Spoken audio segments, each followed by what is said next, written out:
Hi there, and welcome to Chewing the Crust, the podcast about life's unexpected twists and turns. I'm the Pie Eating Man, and every other week I sit down with amazing guests who've faced life's pivots and come out stronger on the other side.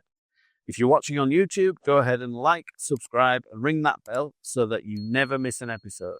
And if you're more of a podcast on the go person, hit follow on Apple, Spotify, or wherever you get your podcasts. Thanks ever so much for tuning in. If you've got your own story about life flipping the script, I'd love to hear it. Please email me at info@pieeatingman.com, and it's just possible that your story could be on a future episode. Today's conversation is something I feel really privileged to share with you. I'm not going to lie though, it's a toughie, but the need to share it, in my opinion, is too great.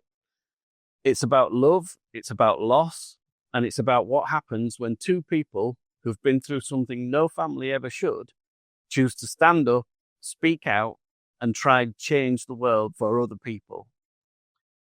Debbie and Steve Akester lost their son, Scott, in the most heartbreaking of circumstances. But what's followed, their fight for justice, their charity One Punch Hull, their campaigning, and their courage is nothing short of inspiring. They've turned tragedy into action. They've turned grief into community.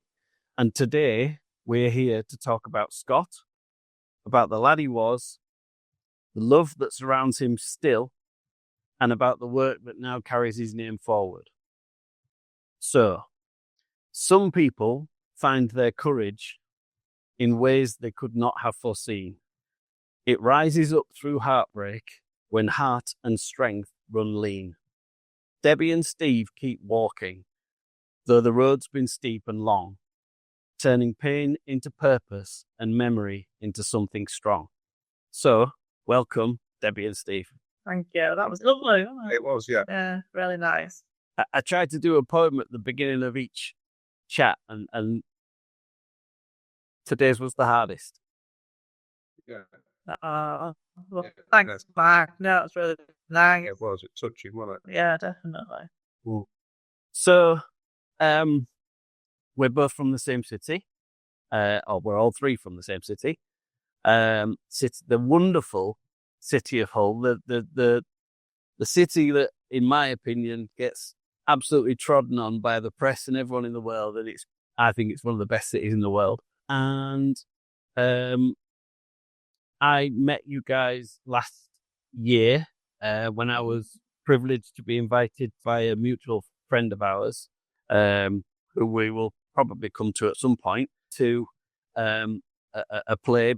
And it was a play about your son and the scenario that we're going to talk about today. And it was brilliant, heart-wrenching, but brilliant. Mm-hmm. And then, weirdly, Debbie and I met also on a training course because we cleared that through something very similar work-wise, so which was nice. Before we get into any details on what's gone on, for those people who didn't know Scott, your son, could you share with us what he was like as a son, as a dad, and what made him special to the people around him and you? Scott was real funny. He had a great personality, and I think, and he had lots and lots of friends. And we didn't realise how well he was liked, I guess, until we lost him, and people started, coming up to us and contacting us and just saying what a great person he was. I mean, obviously we knew Scott growing up, and and he's our son, so we knew all about him, and and how he was growing up. But it shocked us and it overwhelmed us really a little bit in terms of how many people he did know and how well he was liked by everybody. He was a really good listener, and I think that's why a lot of people warmed to Scott. He was always honest, and he would, if there was something he didn't like, he would tell you as well. So he was that sort of person. But he was real sociable. He used to go out all the time with his friends, and his mates loved him, and there was always, playing tricks on each other and having a laugh, and he was just a real genuine guy. and love it, and he loved going out and having a good time. And I think that's why he had as many friends as he did. It did. His passion was sport. He loved his sport. The local team, Hull City, Hull Kingston Rovers. That's where he met most of his adult friends there. And he used to be out all the time with them. He liked going out socialising with his friends all the time. He liked to be, he just liked having a good time. He was a good time lad, wasn't he? Yeah, I mean, Scott wasn't without his difficulty there, then. We had difficult times with him because he was so strong-willed and so independent. Yeah. But he was the sort of person that he forgave as well, Yeah. And he was very loyal. And that loyalty stuck with him, really, from young right up into adulthood. And, he was very loyal to his friends and his family. And when Ella came along, he also enjoyed spending that family time with Ella and Naomi. But he still liked to go out with his mates as well. And it didn't want to break that connection. So whereas a lot of people, I think, as Scott never lost his friends. He kept his friends from being young right up to when we lost him. Yeah. And he always had that bond with his friends, but also spent time with his family as well. And to me, I'm a parent as well of two boys, and with that, I think from what you're saying and from what I've seen in the sort of reaction around Scott, that's testament to you two. You're excellent parents, and you've grown up yourselves in Hull, and it just shows the payback from that. You two must be good people as well, and I would imagine that you've got lots of friends and lots of support around you as well in that case. Definitely. Scott was Hull through and through as well. He loved Hull. You're saying that Hull's a great player as well. Scott loved Hull, didn't he? He's a bit like me that way. Yeah, he was very loyal to East Hull as well, because we always lived East Hull. And it was East Hull through and through, Rovers. I mean, he was the best part, as they say. Yeah. So that rivalry between, East and West, that stuck with Scott. It was a nice rivalry, wasn't it? Yeah. Nice rivalry, because some of his friends... I've never noticed the rivalry. It's just that West are better. Yeah, it was good. And it was nice when I did pop in for a pound with them, because I was only allowed one. Being the dad, they didn't want me there. So of course. It was nice when I popped in for the rivalry. You heard them, the bands going backwards and forwards, and the black and white, the red and white. From what you were saying, Steve, because I grew up without a dad around. So when I went to the pub, if my mates' dads came, I loved it, because they were like my surrogate dads growing up, So I imagine you became one of his mates' lads. He might not have wanted you there, but I'm sure they did. And you dished dirt on him as well, don't you, then? Yeah, it's right, because I still don't speak to them now. If they've got something they want to talk about, or something's playing on the mind, they'll give me a ring. I've always got time for them, because I've known them a long time and that. And it's nice, because when we have that connection with them, it's the connection with Scott. So it's nice to have that connection. Like Scott in here, but easier, because I'm talking to him, if it makes sense. Yeah, and we've met a lot of his friends since we lost Scott as well, and they're really supportive of us and of the charity, and I think that's fantastic. And Scott, on the anniversary of losing Scott, we have a memorial event each year, so we've had two up to now, and the lads really wanted a football tournament as well, so we've arranged that and set that up, and the last two events have been fantastic, haven't they? With everybody coming together, and and the lads have loved it. That in having that opportunity to come together, all in the name and memory of Scott. And I think if we can carry that on, that would be fantastic. As a legacy, as part of the legacy of remembering Scott and in Scott's memory. They have been fantastic, and as we've got to know more,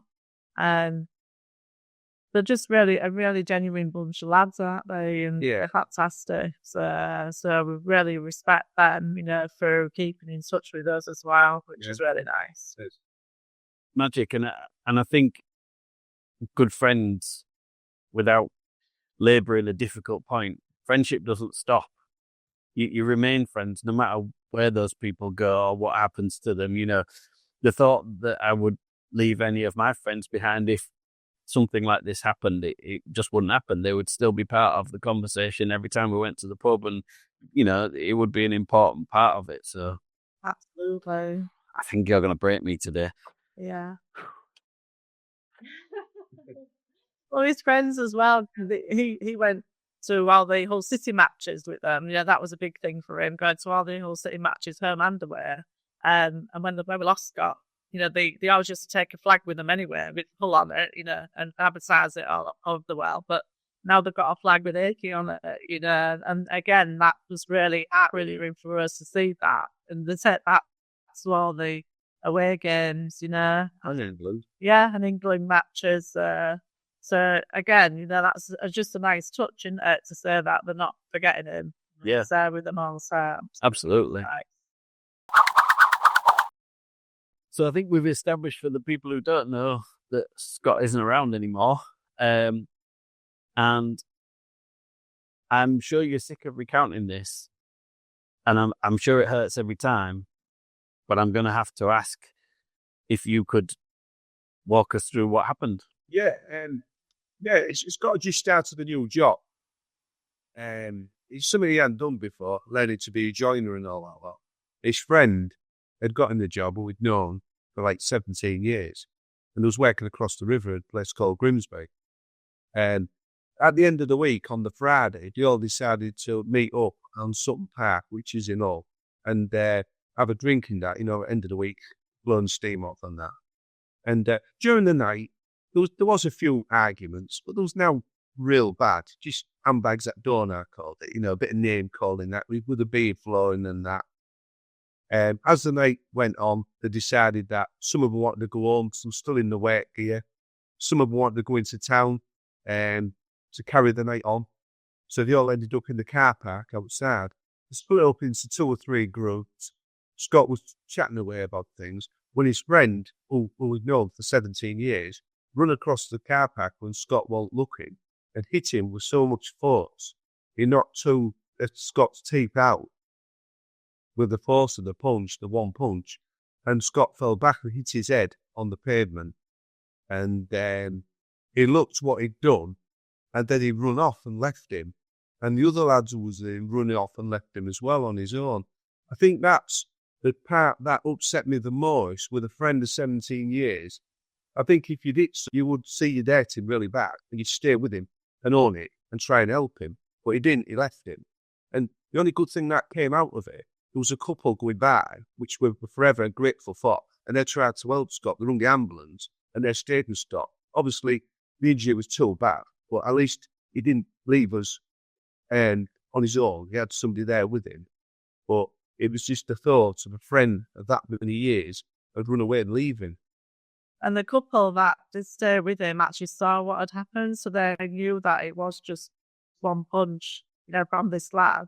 So then, obviously, when he was charged with murder initially, and we just couldn't believe that he then pleaded not guilty, and it meant that we had to go through a full trial, so that delayed things for about 6 months. So we had to obviously go to lots of different court hearings during that time, and we couldn't have Scott's funeral because of all the investigations that there was, taking place. And that was really hard for us, because if he'd held his hands up and just said, yes, I did punch Scott, it was out of, anger, and I didn't mean to do it, then it could have changed that grieving process for us, and we wouldn't have had to go through everything that we've had to go through as a family. So that's the bit that's been really difficult for us to accept, that he didn't hold his hands up and say, I did it, but I didn't mean to do it. And plus, he never stayed with him either, which is something that we could never forgive. And another thing that happened is the police came, who was with the investigation team. We got quite close to him, obviously, because it was going on a long time. You're talking 8 months with all the toing and froing and that. And I asked the senior officer, I said to him, when you was interviewing the lad who threw the one punch, I said, did he show any remorse? I said, just tell me straight. And he said, he showed no remorse whatsoever. And I think that's with friends, like we touched base earlier on about having friends and close, and that's who you turn to when you need help. And I thought a friend of nearly 18 years who shows no remorse. And I think that's what affected my mental health, which I went through because before I set the charity up, which has helped me, going through that, that's one of the things I couldn't accept. And it really bothered me. And I couldn't go to work for, near on 10 months before I went back down. And it was quite hard thinking a person who I trusted to be my son's friend, it left him, which was one thing, and then to show no remorse. And I thought that's the two things which I think if it had been the other way around, my son, Scott, would have never done that. He'd have stayed with him. And I think things like that, you can't. It's just so difficult to accept and get over, I guess, but I guess setting up the charity has really helped us in terms of moving forward and giving us a purpose really to carry on because, what we went through those 6 to 8 months was horrendous, wasn't it? It does. And obviously Scott left behind his partner and at the time then his 4-year-old daughter, which is now 6, coming up to 7. And these are conversations with her being a granddad, and I'm the only male and unit in their life now because the other granddads died, the other side, so I'm the only male dominance in her life. So I'm going to have to go through these questions with her in a few years. And it's something hard to explain to his daughter why his friend of that many years had left him by himself and show no remorse. So it's something I'm going to have to go through in the future. You know what I mean? Which is not nice, is it? At the moment, I just make it all out some flower stuff and don't look. Well, yeah, and I guess that's one of the is now grown up without her dad around, and as a result of that one punch being thrown, the ripple effects has been absolutely huge. And we touch base as well about friends. It's Scott's friends. And a lot of them, such as myself, and I'm not embarrassed to talk about it, have suffered mental health. And they've, with the different fractions of them, they come on to me, like maybe sort of because I'm Scott's dad, and they'll talk to me about how it's affected them, and losing a friend, brother, some of them call him, because they was that close. Scott was an only child, so they classed him as a brother. And so I've touched base with a lot of them, and with the charity and all that lot. And with being Scott's dad, I'd like to think I have helped a lot of the lads and come to terms with it, and don't feel guilty because they're living their lives and Scott in. And a lot do feel that they're carrying on, but Scott's not here, so they feel guilty. So they come to me with sort of like, is it okay? And it's nice to do that, but you can see how it's affected them with that one punch. It's the ripple effects, as Deb said. It is, isn't it? Mm-hmm. I imagine your support of them means a great deal, because if you can encourage them that it's okay to find things difficult, you are. So, you're the next best thing to Scott, the both of you, aren't you? So what were your opinions with regard to mental health difficulties before this happened? Did you go on a learning curve with regard to that? I think I knew it existed, but there's a lot of ignorance, I think. And I think when I lost my son, it brought me into the front line of it. And I realised that a lot of people are suffering with mental health. A lot of people have got issues and that. And people sort of like when they're talking to them, and I've noticed it myself, they ask you how you are, but they don't give you a chance to answer how you are because they feel a bit uncomfortable, so they brush by it. And I get a lot of that at work. They'll say, how are you feeling, Steve? And there's no point asking me how I'm feeling because they don't give me a chance to say how I'm feeling. So you just say, yeah, I'm okay. And you're not okay. You're not okay. I wasn't okay. And the lads are okay. Deb haven't been okay. You know me, and there's a lot of us that have been okay, but now I understand it a bit better. It's a funny thing because some days you feel great and you're okay. Then some days you feel down. It's certain things. Like, I'll give you an example. And I was driving my truck, so I deliver gas around Hull and that. I'm a delivery driver. And I looked up, and walking along the path, there was somebody walking with a sunshine and a pair of shorts and a sunglasses and a T-shirt. And for that, it just reminded me of my lad that minute. And my day just dropped then to a different thing. And it's hard to explain. It took me a long time to get myself back out of it. But when I first lost Scott, and I was at a low place and I just couldn't get out of it. It was a long time before I could get where I could talk to people about mental health and that.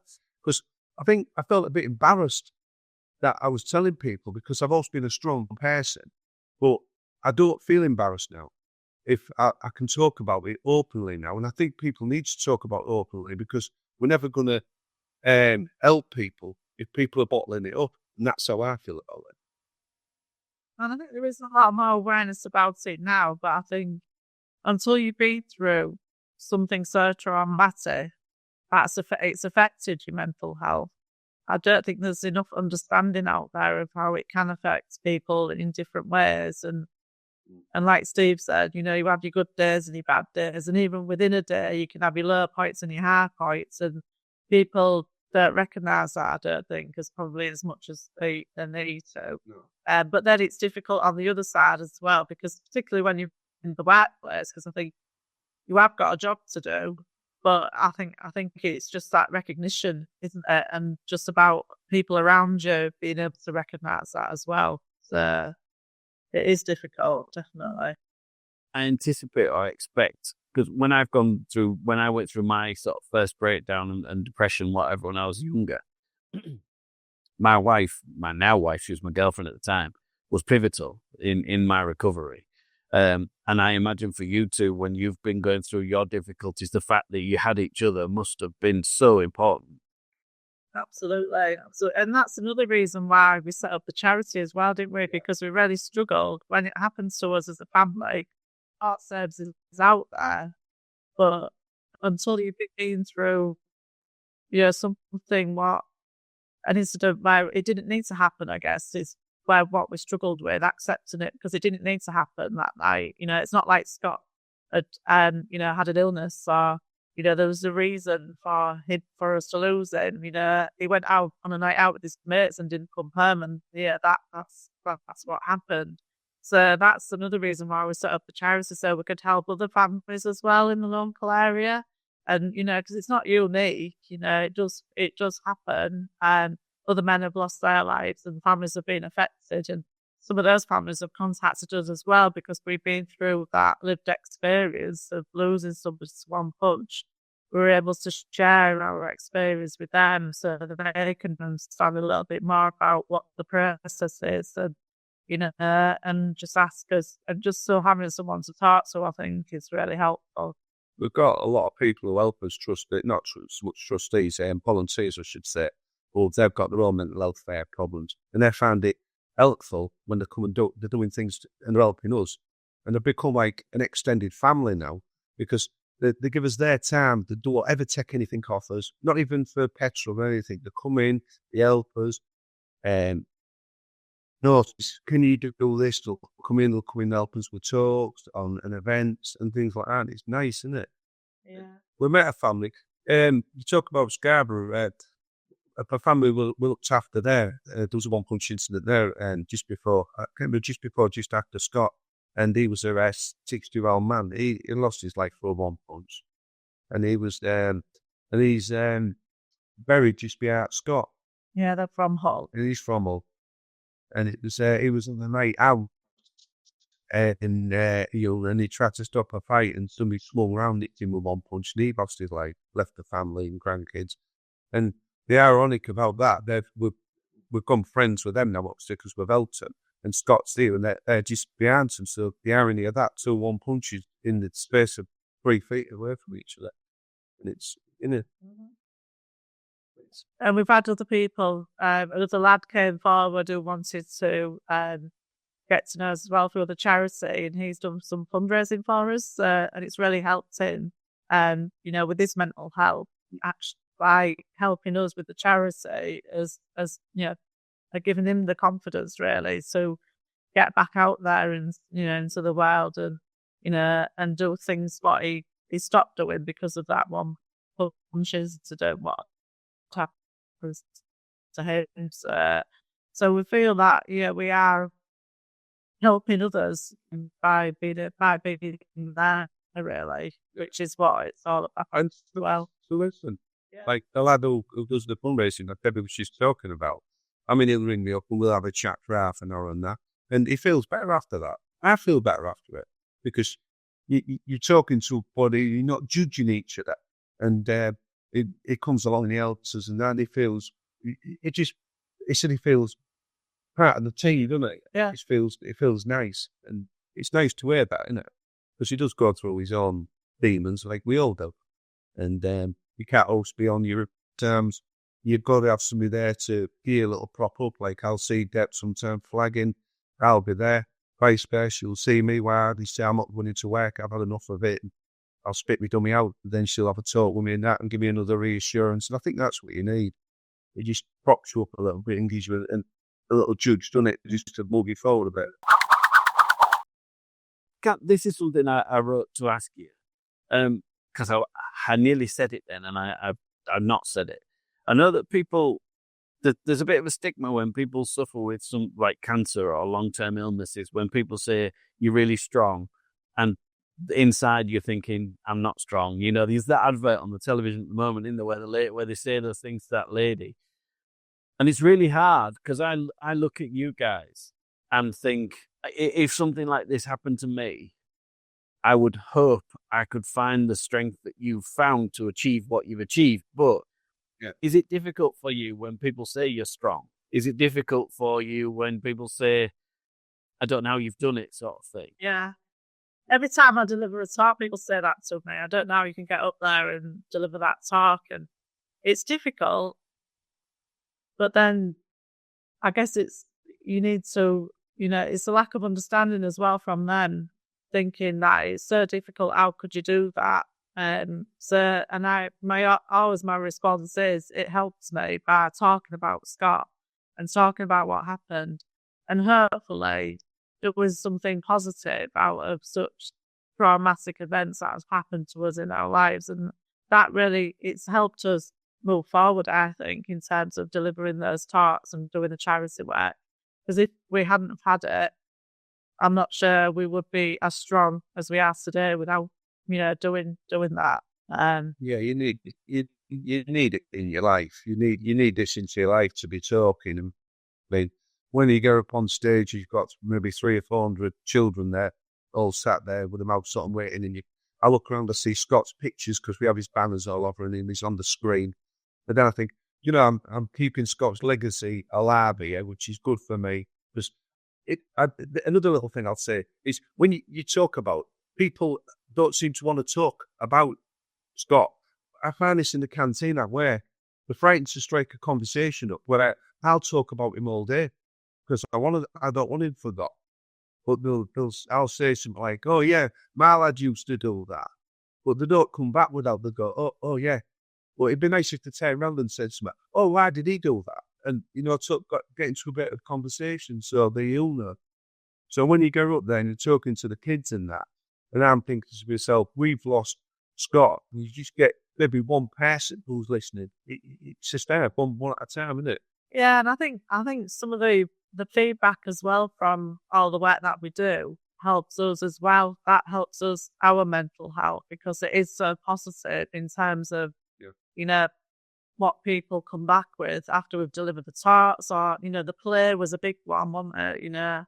By working with the Godber family which has enabled us, the support that they've given us as well has been really good, for us and so nice that, I don't know, it just gives you a bit of a buzz and the positive, that we're doing something positive out of everything that we've been through. And it just, like with the play, and the local playwright, John Godberry, everyone knows John, and I've never met him. And I said to Deb, email him, see if he'll, meet up with us and that. I never thought he would.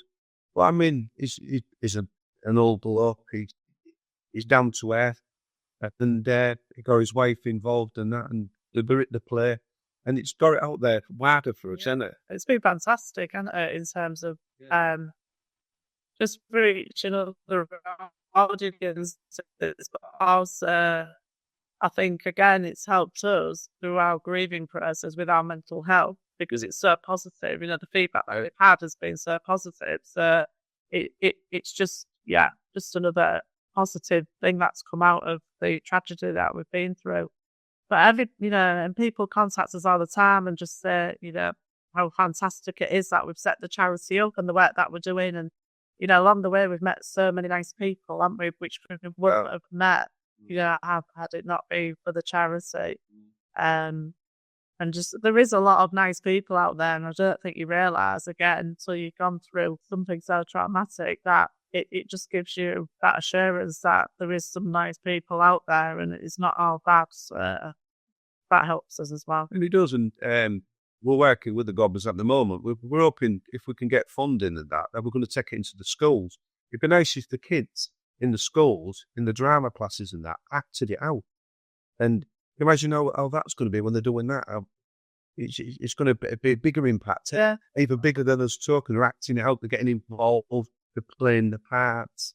It's scripted, so it's actually in the order for the schools. So it's something we're working on now. If we can get that on the go, that'd be nice. That'd be excellent. So people can, Yeah, and it was really nice that Bobby agreed to support me with that. Again, people have been real positive about the book. You pushed me, didn't you, to write the book in the first place? And I guess for me, it started off a bit of the grieving process. I think one of the counsellors that I met, in the early days said, it might help you if you write things down, how are you feeling, and that could help with your grieving process. So I guess that's how it all started, really. And then when we'd mentioned to Bobby, through that court process, he was obviously our barrister, he said, I'd be really interested if, you want to share it with me, and I'll help you with it, which was really nice to get. And again, you don't imagine meeting all these nice people who will give you all this, that level of support. And advice through the trauma that we've been through. So, and then obviously we met Penny through yourself. So thank you for that, Mark. So it do really help me, in terms of finalising everything and editing and now it's nearly ready to be published. Hopefully, there'll be a lot of interest and people want to read Scott's story, which is uncovered in our talk or in the play, and just see the impact that one punch has had on us as a family, the devastation that it causes. Friends, mental health, all the way down. Absolutely. One of the things that seems to be a common theme in the talks that I've been having with people is that when you go through difficult periods, the obligation that you have to carry on seems to be very important. For me, when I went through my breakdown, and obviously I'm not comparing that with yours, but it's the closest I've got, is that I had two young sons and a partner, and I had to carry on. You've got to pay the bills, and I know quite a lot that your granddaughter Ella, her age, and also Scott's partner. Do you think that was a great help? I know it's difficult, but do you think that was important to you in moving forward, in getting out of bed in the morning? Yeah. It dragged me out because I don't think if we had Ella and Naomi, his partner as well, because she was a big part of Scott's life, and getting up knowing I had to look after them, make sure they're safe, make sure everything's good with them, give me a purpose to get out. Because some days I'd lay in my bed and think, no, I'm not interested. I've lost it. You know what I mean? I was that low. I just thought, what's the point now? And with the court case going on and all that, it was just too much. But then I also think to myself, well, what's Ella going to do? She's 4-year-old. She's on her own. You know what I mean? The dad in there. So it gave me a bit of purpose. She should drag me out in them sheets and, move forward. Oh, yeah. I mean, when we lost Scott, obviously it was November. Ella was 4 years old. Father Christmas coming 6 weeks later. Sure. What we had to go through during that 5 weeks. It was horrendous, wasn't it? But Ella gave us that purpose, and we say even till today, she doesn't realise, as young as she is, what she had on her shoulders during the first 6 months of what we had to go through. Because we had to carry on. And we had to pretend to Ella, things not were normal. She knew something it was going on, but she was still excited because Father Christmas was coming, so we had to have Christmas Day for Ella. We had birthdays. There was my birthday 10 days after losing Scott. She still wanted to celebrate Grandma's birthday. There was her mum's birthday in the January. For Ella, we still had to carry on more things for Ella. We had to take her to soccer and all the things that we didn't want to stop because it wouldn't have been fair on her. She didn't understand. She was only 4 years old. And it brought us a lot closer together as well with Jeremy as well. So from Ella being born, Ella had always come to stay with us once a week on a Friday or a Saturday night. So we was used to that. We had that relationship with her. But from the day it happened with Scott, now it's always me, Steve, Ella, and Naomi, and that's really nice because it's brought us all together a lot closer. And so it's so that's our little family now. Which has been nice. It was too much all in one go. I mean, we just moved house. Yeah. We just moved house up here, and it moved just outside of us, which Scott would say that's a bit far out, isn't it? But that's how it was. And then we'd only been in here 10 days, and I told we'd had 17 years dad. Yeah. So we had to be lost to him. So I was upset about that. So when we lost Scott, we didn't have a kitchen in, for example. The kitchen had been ripped out, and we couldn't not carry on with that because we didn't have a kitchen. So luckily, the guy who was doing our kitchen for us was more of a friend because he'd done quite a lot of work for us. And so he carried on and did it all around us, really, For it, wasn't it? Yeah, and it was hard because there was police coming all the time, for updates. And obviously we weren't in a good place and, just like everything that we went through. But she just kept us going, day in, day out. And I don't know where we'd be in them first 6 months if she hadn't been around. Yeah, that's right. She just helped us so much, the three of us, myself, Steve, and Naomi. And so we owe her our lives, really, for getting us through it. Because, we probably wouldn't have got through it all without as well as we did without Ella being around. That's it. Yeah, and I would imagine to some extent now the charity plays some of that obligation as well. To continue your need to maintain the support for the people and the volunteers and what you're moving forward for. So, do you want to talk a bit more in depth about the play, how the play came about? So really, it was a friend who I knew at work and put us in touch with John Godber. I was talking to him about our idea of producing a play, either to take it into schools or to show it in a theatre setting. And he said, he knew John Godber through some of the work that he dealt with. So he said, he would put us in touch with him. So he did that, and we arranged to meet up with John and John Godber, and we talked through our ideas, didn't we, with them? Yeah, we met him in Cafe Nero, and I was real surprised when he turned up because it was like a big thing for us, and having somebody like John Godber, about 50, 60, 70 plays, and when he just turned up, and he was just, it was really nice, wasn't he? A nice guy, yeah. Yeah, it was I'm quite fond of him now because he's rough and ready. It reminded me how my upbringing was with my dad and that. And he was I felt relaxed with him. And when I called to him what I wanted to do, me and Deb and that, he said, and obviously his wife's a playwright, actor, and his daughter's there and that. He said, we'll go away and we'll have a talk. We'll get in touch with you. And it was only maybe a week, 10 days later. And he'd arranged another meeting, but with his wife this time. So we thought, great. And we met Jane, she's lovely, Jane. Yeah. Really nice, real good.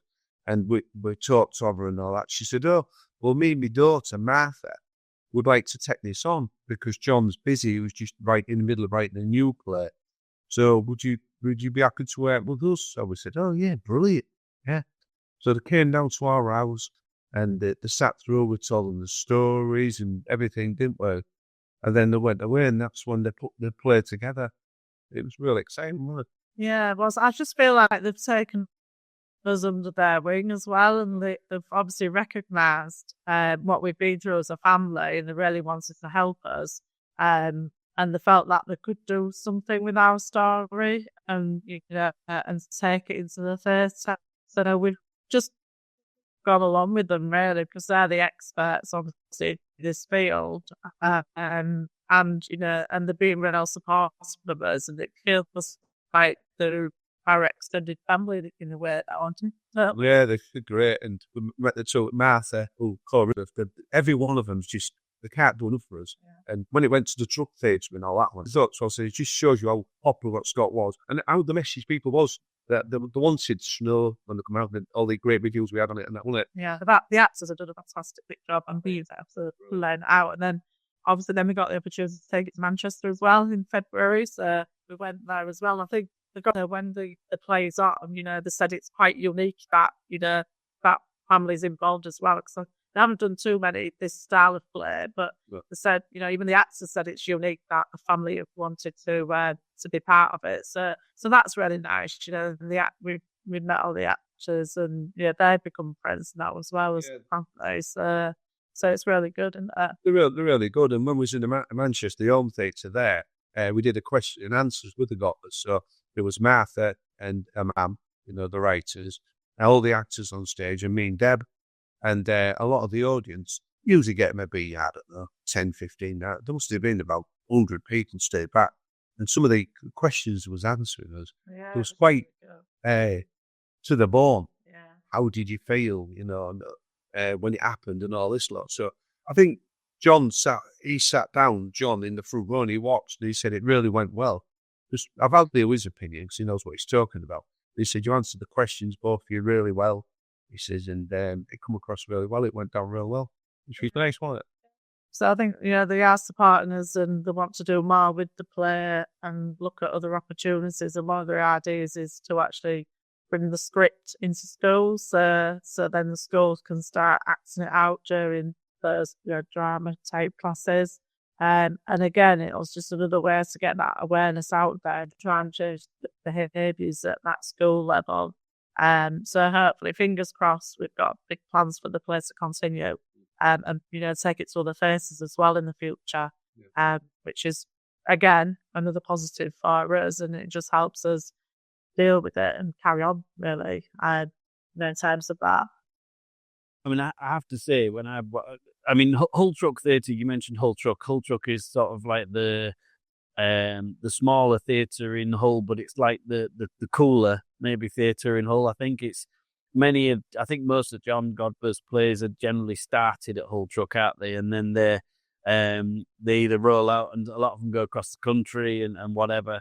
And like you say, I attended and the play's hard hitting. There's no two ways about it. I was sat with a friend of mine who I don't think I've ever seen cry, and he was in bits by the end of it.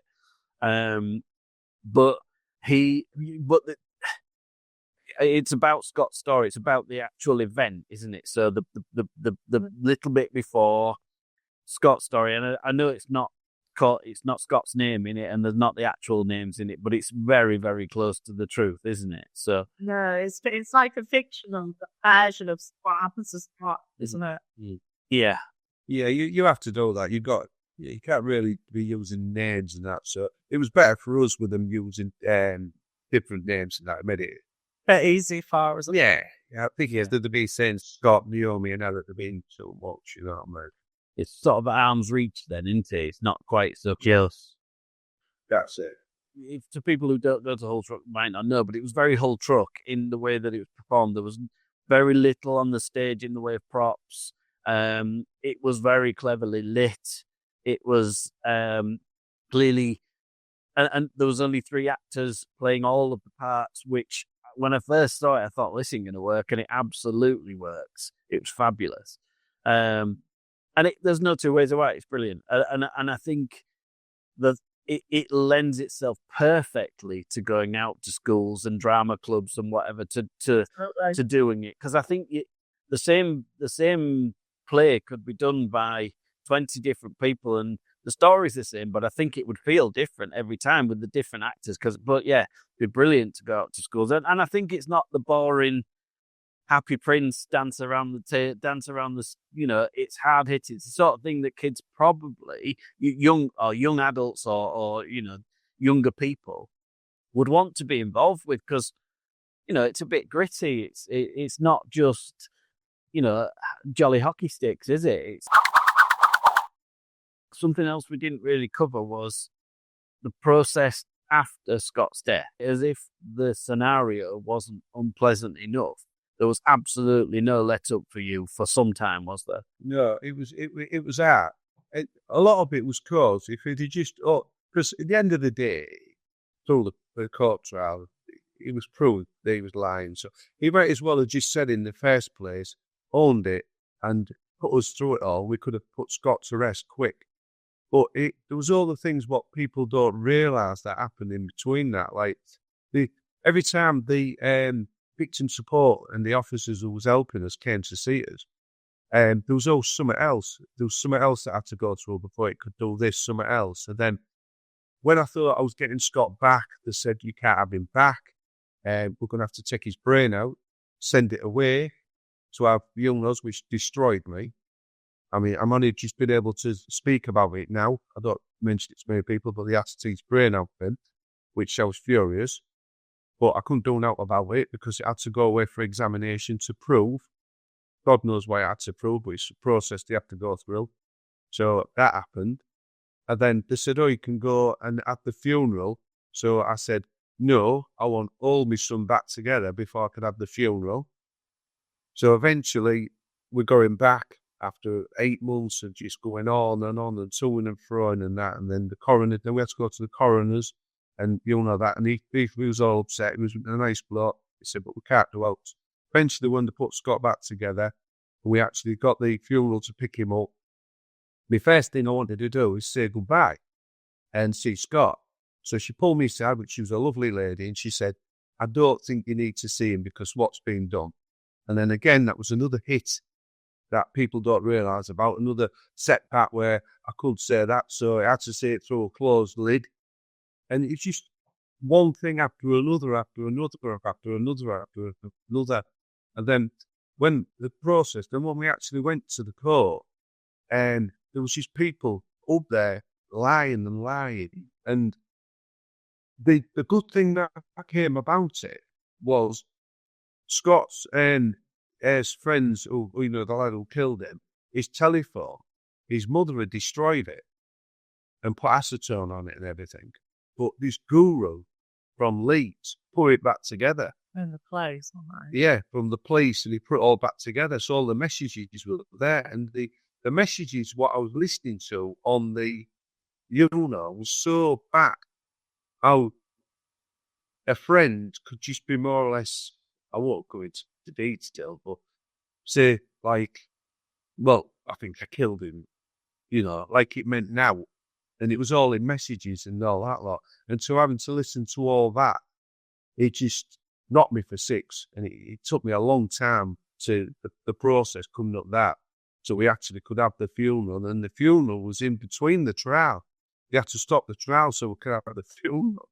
And then when we had the funeral, we came back into court the next day to carry on. So it was quite, he helped us out the Jews that way, didn't it? But it was hard, wasn't it? Yeah, it was really hard. And also, when the trial started, obviously we was in the courts with his family day in, day out. And, when you say about the no remorse from him, there was absolutely nothing from his family either. And having to sit in the court, day in, day out through that trial process, listening to the events of that night and what happened the next day with the phone and and some of those conversations that was taking place was really hard for us as a family.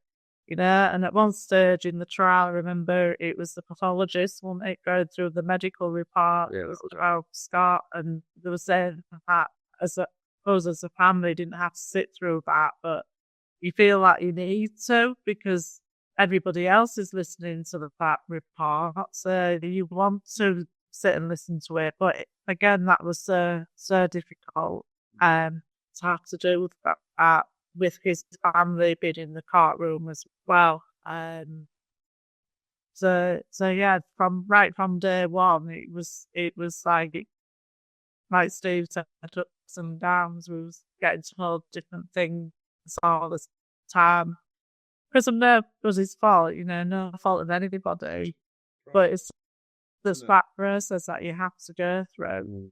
But if it hadn't gone to trial, you know, we'd have been able to lay Scott to rest pretty much straight away, as you would normally do. But because it was going to trial, his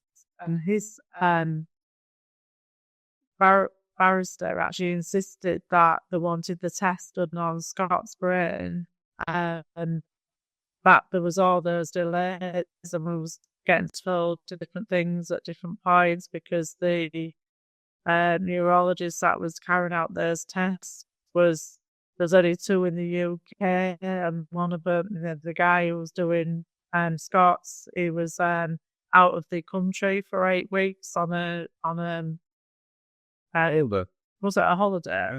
It was a tour or something in Australia, and so that delayed it, and there was just delay after delay, you know, and that pushed, obviously, like Steve said, at the funeral, to us having to have the funeral in between the trial, and the trial had to be paused so we could have Scott's funeral, and it was just horrendous, wasn't it? What I was going through. Yeah. Yeah, I don't wish it on anybody. No, I think that's where the sheriff comes, because it's hard to make sense of it. Yeah. We didn't have anybody, did we? And it's like, you know, going through the justice system as well. You know, you're in court, you just found out that he's being charged, you know, he's pleaded not guilty, but then you leave the court, and then that's it. You've just got to go back to your everyday life, and then wait 6 weeks for the sentencing because somebody else was going on holiday. So, you know, his barrister, I think, was on holiday that time, wasn't he? So he has to delay the sentencing for 6 weeks. And, you know, it's just like you're back to your everyday life when you leave court. And it's just really hard as a family to have to do that and then go back to court and start it again. It's like you have to switch on, switch off. And it's terrible. Well, it's not real, isn't it? Yeah. Well, it's not real. Like you're in a dream and these things are happening and it's just going round in your head and that. There's nobody can sort so because nobody's in our area. There's nobody really openly, and I can give them honest answers. And then we had to go through it again a year later, you know, with his mum being charged, you know, with perverting the course of justice. So I was back in court again, and whilst people said, "But it's about your son," you know, and you need to be there to hear what's being said. So you can't hear that. That's right. Yeah. But then you're back in court again, and it brings it all back again because that's exactly what you've gone through a year before. So that's what you have to go through when you go through all this process. And I guess, you know, like Steve said, that's why we can support other families because we've been through it. You know, we know how horrendous it is, all whilst you're grieving for your close ones in such a callous way, really. The other thing I think people don't always realise, and it's easy to overlook, I think, with the depth of that you went into in court, but just going to court, if you've never done it before, just that on its own, you know, the various etiquettes that you observe when you stand up, when the judge comes in, and to have just all of that basic stuff on top of having to keep your mouth shut when you're hearing people lie about things that you know they're lying about, you know, that must be so hard to zip it and keep your hands down and not you know, throw everything in the air.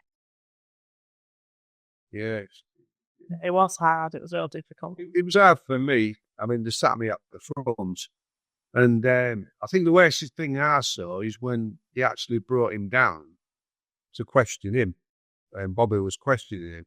And he walked right by me. And he wouldn't make eye contact with me, anything. He just went in there. And everything he said. And I'm thinking, I know you. this is what I was thinking about. I know you. You're his friend. Why do you like it? Just tell the truth. And he's just made out stupidly all the time by the barrister. But he was lying. I'm thinking, why don't you just hold up and just say, look, this is what happened. I'm sorry. Just give you something back. But then you're like sat here and behind us, we've got Scott's friends, we've got his family, some of the other ones' friends, and everybody sat together. It's quite... It's intimidating, huh? It is. And you've got the judge there, you've got him stood there. Everybody was real supportive, from the police to CBS, Wow. Bobby, our barrister, and to try and preempt what we was going through, and and guard us that way. There was real supportive, but it was just the fact you had to go through that process. Yeah, it's shocking, don't you? Yeah, no, it's horrendous. I mean, they always kept the front seats for us, which was really nice, don't they? Because one of them sat in the front and he moved into the place. He said, "No, move." So, little things like that go a long way. I tried to block myself out always behind me. But you can hear, it's funny because you're listening to things that's happening, and they're all whispering and saying things behind you, but you can't say anything because then you'll come across it to the judge like you like that. So you've got to keep everything in you. It's so hard to keep everything in. Yeah, but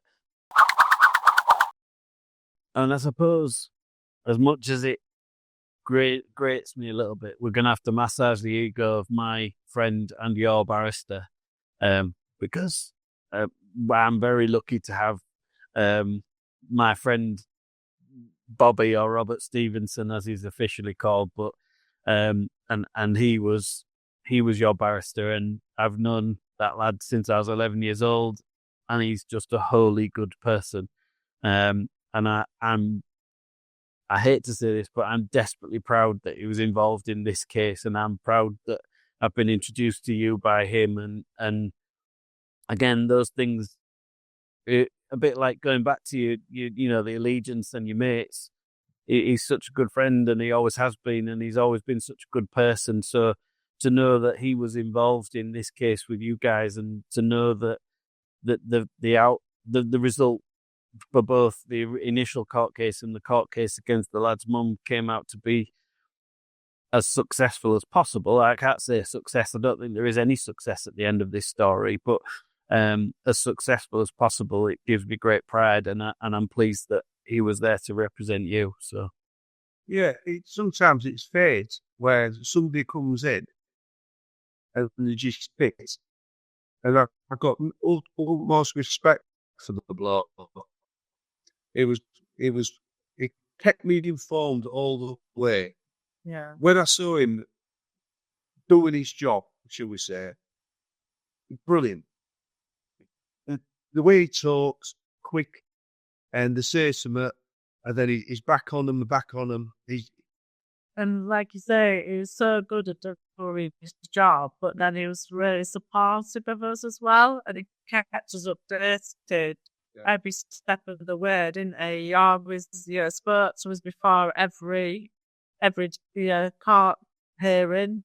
And he, like you said, he's just a genuine nice guy, and we couldn't have asked for anybody better, really. Oh no, because I always used to say to him, he was honest. You can't always guarantee when you've got a jury that you're going to get a guilty. I think we were lucky by getting somebody like Bobby, because I think he was such a genuine guy as well. And I don't think all barristers are. And they had a really good barrister, and he was good. And but Bobby excelled this, and so like we said a few minutes ago, I'm forever grateful because he got me the verdict I wanted, which was guilty. At least I know now. Scott got some justice, and that's all I wanted, and it's for his daughter as well. So it goes a long way.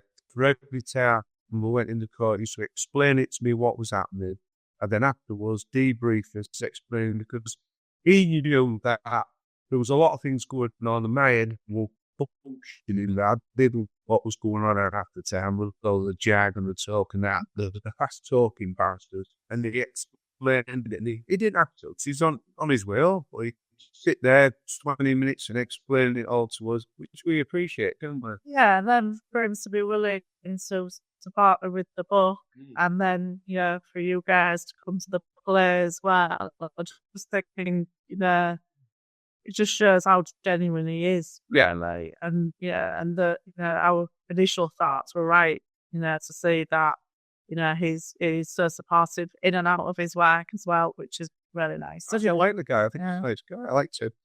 We used to have a little bit of banter and that, and and it was quite nice. And he used to say things to me, then I'd say things to him. He was honest. We were scared of him at first. Yeah. Me to the barrister. Yeah, I'm just pleased he's a better barrister than he is a football player, because he was no good at that.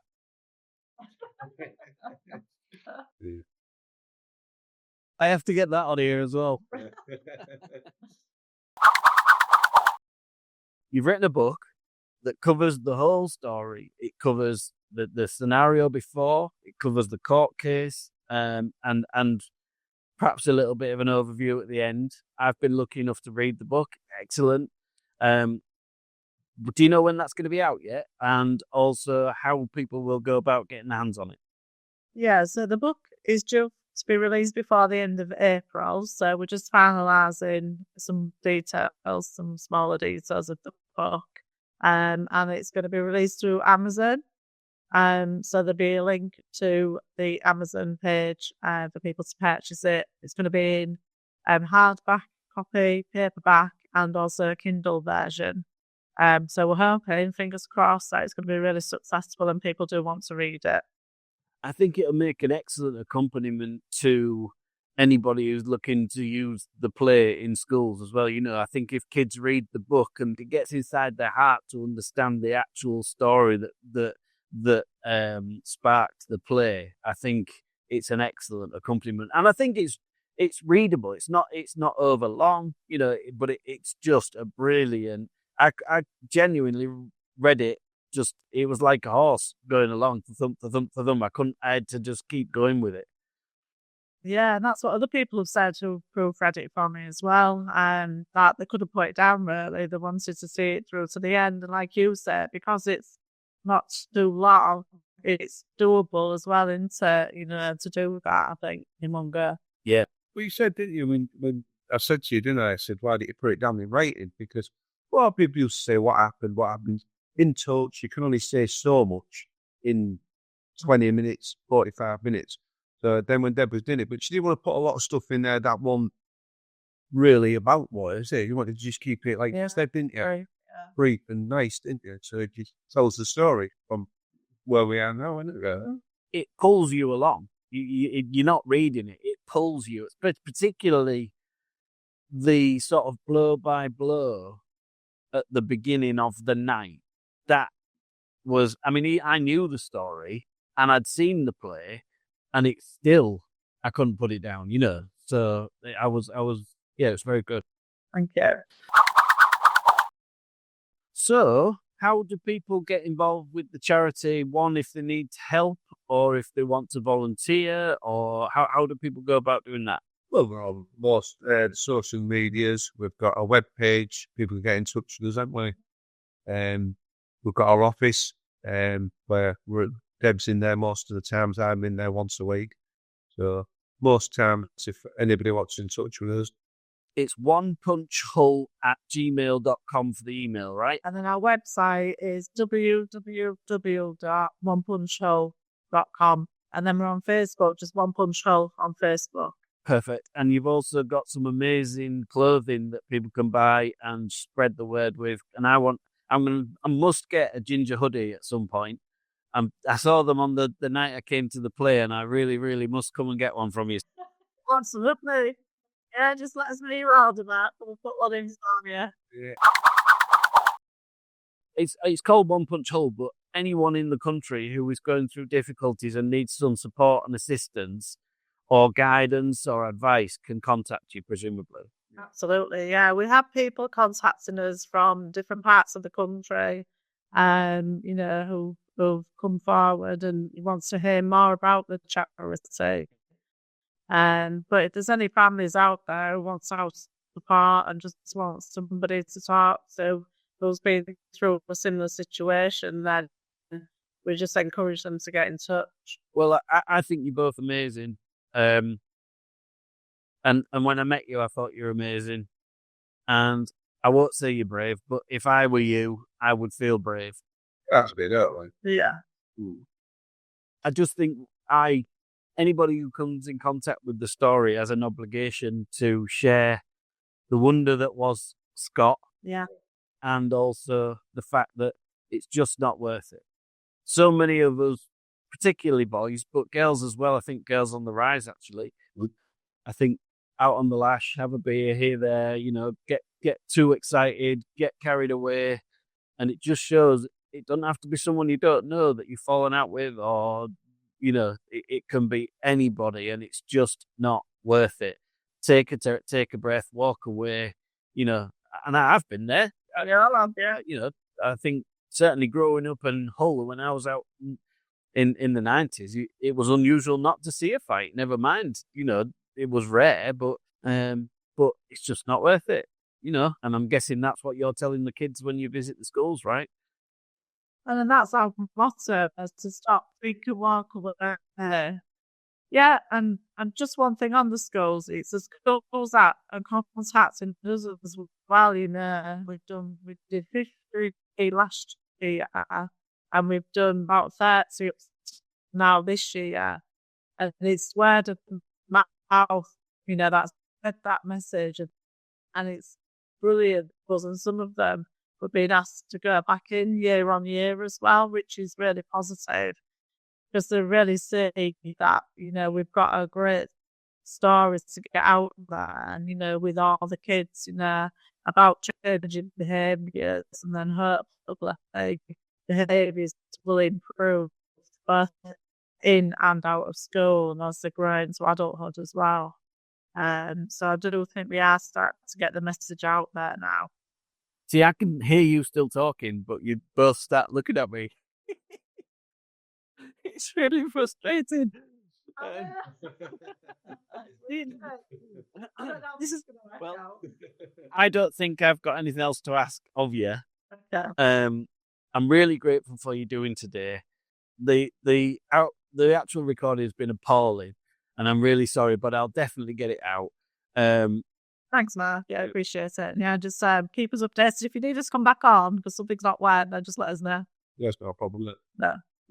Message received. Okay, have a lovely day and go and enjoy the sunshine when you eventually get this message. Well, that's a wrap on this episode of June the Crust. It was a difficult one, there's no doubt about it, but I think we can agree that there's a silver lining to the story, even though the main reason for the story was so tragic. And I apologize for the quality of this week's episode. It would seem that there were some gremlins on the old internet this week, so really sorry about that, but I'll do my best to make sure it's watchable. And I really hope we can make something of this, because they're special people and it's a special story, and I think it's probably the most important story to get out there of the messages we've covered so far. So I hope that you have been able to take something away from this podcast. If so, please hit like, comment below, and subscribe on YouTube.